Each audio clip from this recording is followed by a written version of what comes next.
State bank का शरह सूद 22% पर बरकरार रखने का फैसला, मॉनिटरी पॉलिसी का ऐलान कर दिया गया। स्टेट बैंक के मुताबिक दूसरी छमाही में महंगाई में कमी का सिलसिला जारी रहेगा।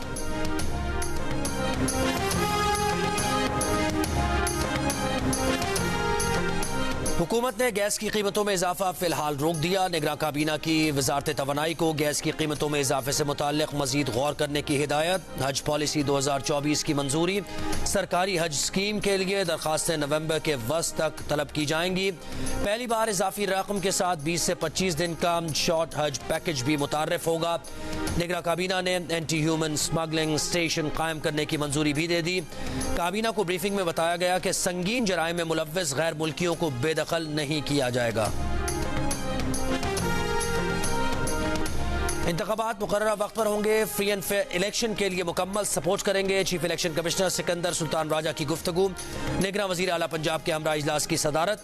पंजाब हुकूमत के अब तक के इक़दाम पर इजहार इत्मीनान का। इंतखाबात का वक्त करीब है, सबको मिलकर मुनसिफाना शफाफ इलेक्शन यकीनी बनाना है।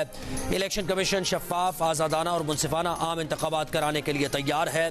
30 नवंबर तक हल्का बंदियों का मरहला मुकम्मल हो जाएगा।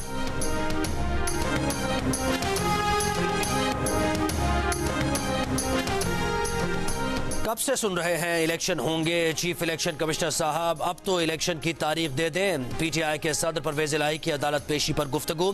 कहा चीफ इलेक्शन कमिश्नर आम इंतखाबात की तारीख दबा कर बैठे हैं। क्या चीफ इलेक्शन कमिश्नर ने निगरान हुकूमत को बजट मंजूर करने से रोका नहीं। पंजाब असेंबली में गैर कानूनी भर्तियों के केस में पीटीआई के सदर परवेज इलाही का 14 रोज का जुडिशल रिमांड। एंटी करप्शन के मजीद 10 रोज के जिस्मानी रिमांड की इस्तदा मुस्तरद।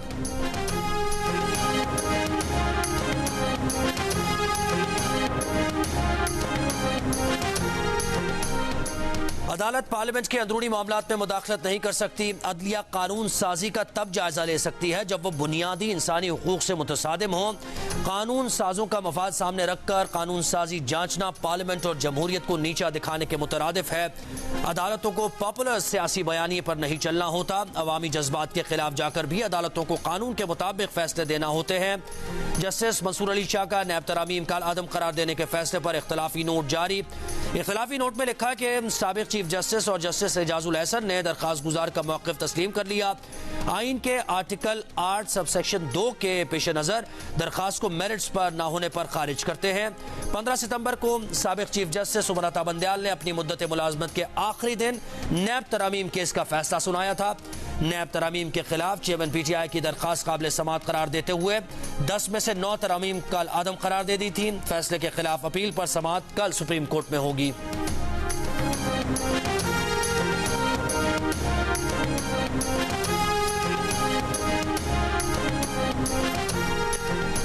इलेक्ट्रॉनिक सर्विलेंस कैसे हो रही है, कौन कर रहा है, ऑडियो टेप के हवाले से मजाज अथॉरिटी कौन है। इस्लामाबाद हाई कोर्ट की ऑडियो लीक्स पर वफाक को जवाब जमा कराने के लिए 1 माह की मोहलत।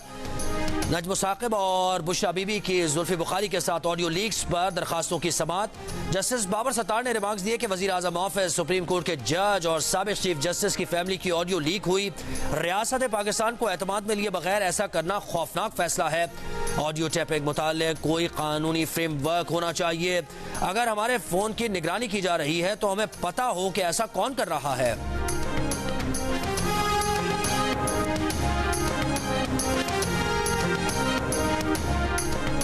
शेख रशीद को लाल हवेली पर अदालत से रिलीफ मिल गया। लाहौर हाई कोर्ट पिंडी बेंच के हुक्म पर लाल हवेली डीसील कर दी गई। डीसील होने के बाद शेख रशीद लाल हवेली पहुंच गए। अदालती फैसले के बाद शेख रशीद ने कहा कि लाल हवेली उनका खानदानी घर है। वो जिस चिल्ले पर गए थे उसने उन्हें एक नया शेख रशीद बना दिया है। 9 मई एक लानती प्रोग्राम था, जिसने भी किया गलत किया।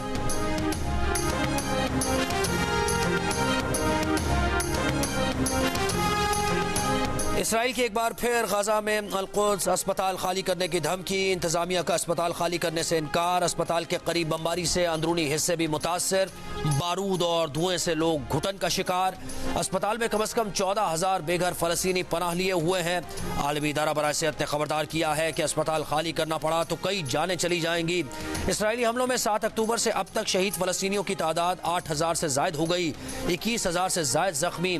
इसराइली फौज का हमास के दर्जनों जंगजुओं की हलाकत का दावा। तर्जुमान इसराइली फौज का कहना है कि गजा में हमास के 600 ठिकानों को निशाना बनाया।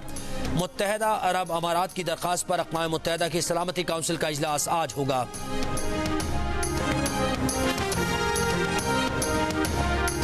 सेनेट इजलास में गजा में जंगबंदी का मुतालबा। इसहाक डार ने कहा कि इसराइल की जानिब से बमबारी की शिद्दत में कोई कमी नजर नहीं आ रही। फलस्तीनियों का हक है कि वह अपनी मर्जी से अपना फैसला कर सकें।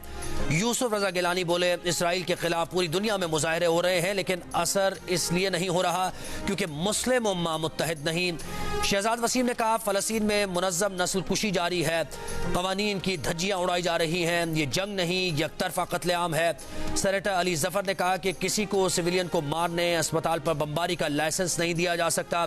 कश्मीर में वही कुछ हो रहा है जो फलस्तीन में हो रहा है। और क्रिकेट वर्ल्ड कप के मैच में श्रीलंका की अफगानिस्तान के खिलाफ बैटिंग जारी। 8 विकेट के नुकसान पर 230 रन बना लिए।